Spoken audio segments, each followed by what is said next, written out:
was a dark and stormy night. Jake was driving alone on a deserted highway when he saw a sign for a gas station. He decided to stop and fill up his tank, since he didn't know how long he would have to drive before he reached the next town. He pulled into the gas station, which looked old and run down. The only light came from a flickering neon sign that said, "Open 24/7. He got out of his car and walked towards the pump. He noticed that there was no one else around, not even an attendant. He inserted his credit card into the machine and selected the amount of gas he wanted. He heard a click and a whir, and then the pump started to dispense the gas. He grabbed the nozzle and inserted it into his car's tank. As he waited for the tank to fill up, he looked around the gas station. He saw a small convenience store next to the pump, with a glass door and a sign that said, "Welcome." He thought he might as well get a snack and a drink while he was there. He left the nozzle in his car and walked towards the store. He pushed the door open and entered. The store was dimly lit and smelled of stale cigarettes and moldy food. He saw a few shelves stocked with dusty cans and packets of chips and candy. He also saw a fridge with some bottles of soda and water. He walked over to the fridge and opened it. He grabbed a bottle of water and a candy bar. He turned around and headed to the counter, where he expected to see a cashier. But there was no one there. The counter was empty, except for a cash register and a sign that said, "Ring bell for service." He shrugged and placed his items on the counter. He looked for the bell, but he couldn't find it. He decided to just leave some money on the counter and go. He reached into his pocket and pulled out a $10 bill. He placed it on the counter and turned to leave. But as he did, he heard a loud bang behind him. He spun around and saw that the door had slammed shut. He tried to open it, but it was locked. He banged on the glass and shouted for help, but no one answered. He felt a surge of panic and looked for another way out. He saw a window on the other side of the store, but it was barred with metal. He saw a back door next to the fridge, but it had a padlock on it.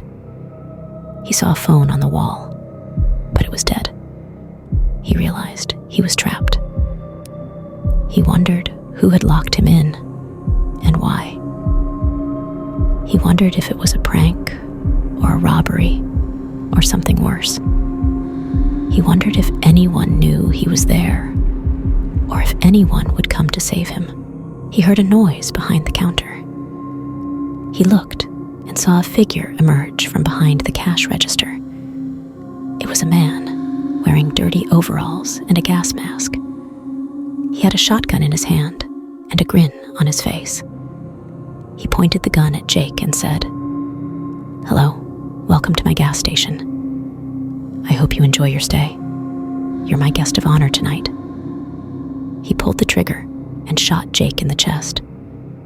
Jake fell to the floor, bleeding and gasping for air. He saw the man walk towards him, still smiling. He said, "Don't worry, you won't be lonely. I have some friends in the basement who are dying to meet you. They're always hungry for fresh meat."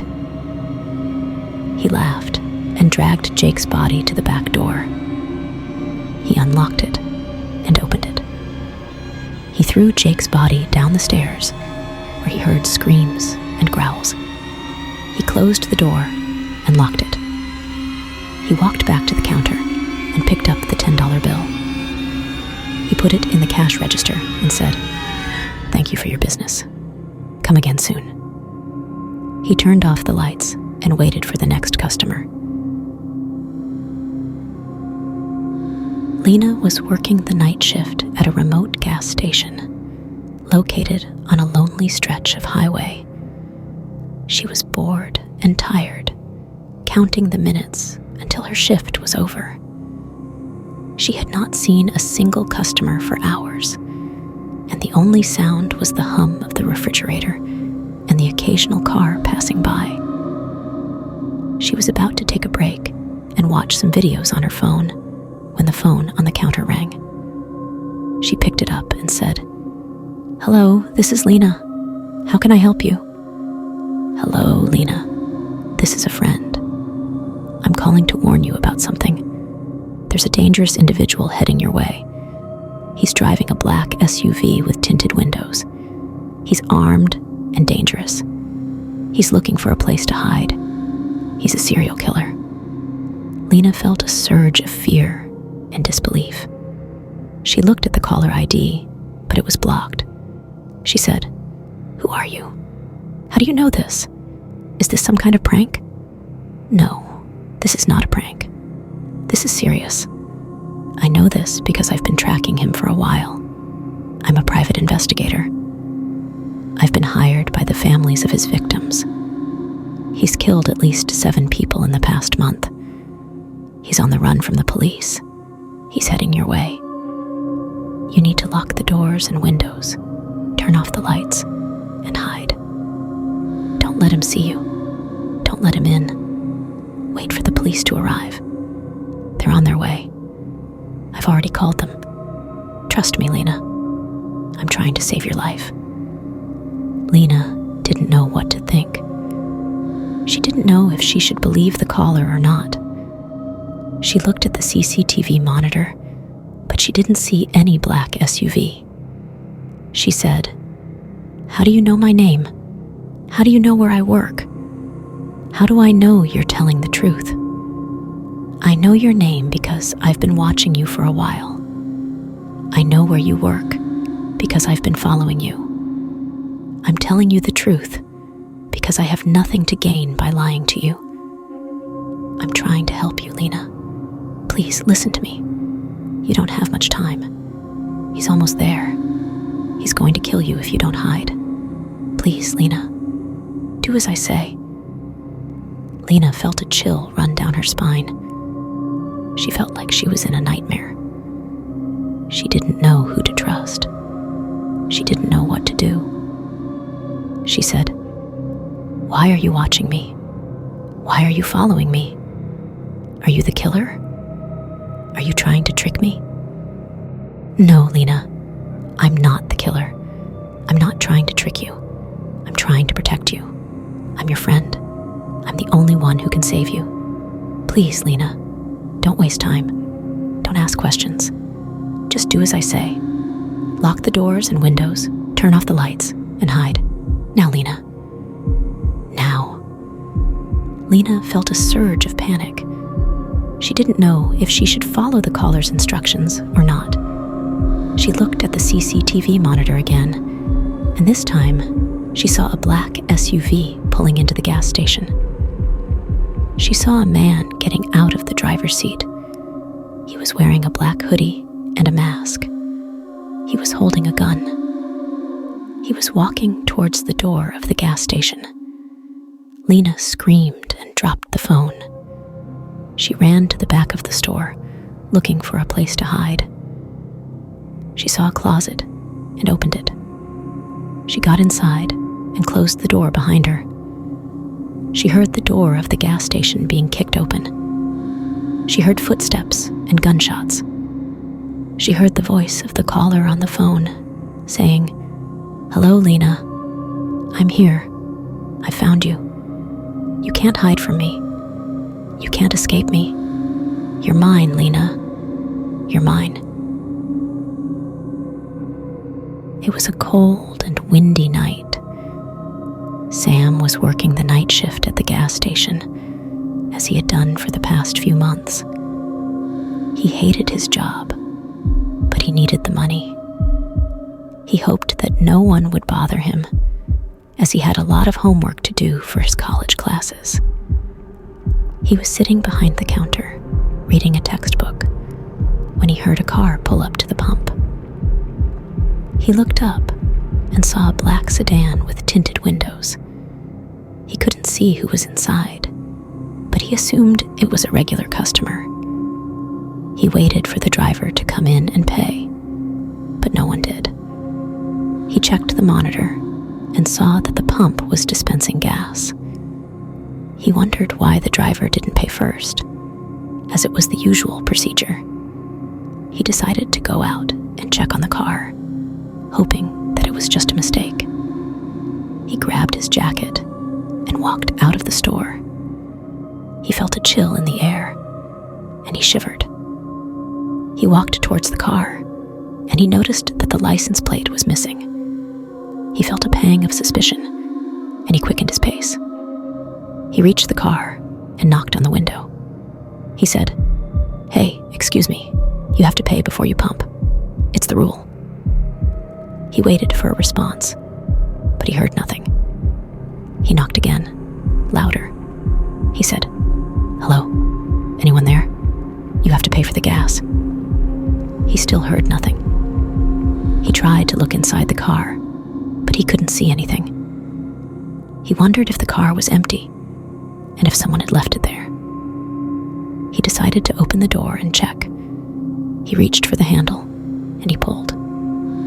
The door opened and he gasped. He saw a man sitting in the driver's seat wearing a mask and a hood. He had a knife in his hand and he stabbed Sam in the chest. Sam felt a sharp pain and he fell to the ground. He saw blood gushing out of his wound and he felt his life slipping away. He saw the man get out of the car and he recognized him. He was the serial killer who had been on the news, the one who had been killing gas station attendants across the state.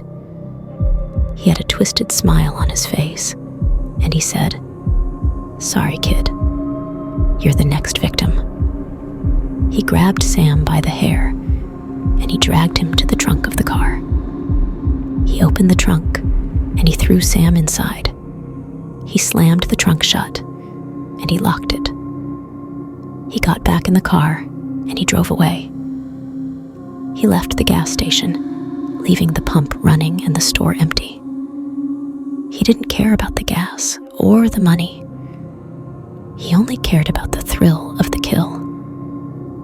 He had a list of gas stations to visit, and he had a lot of work to do. He drove into the night, looking for his next target. He hummed a tune, and he smiled. He was having fun. Meanwhile, at the gas station, the pump kept dispensing gas until it ran out. The gas spilled on the ground, creating a pool of flammable liquid. A spark from a nearby power line ignited the gas, causing a huge explosion. The explosion set the store on fire, and the fire spread to the woods. The fire alarm went off, and the smoke detector alerted the fire department. The fire trucks arrived, and the firefighters tried to put out the fire. They also called the police, as they suspected foul play. The police arrived, and they searched the gas station.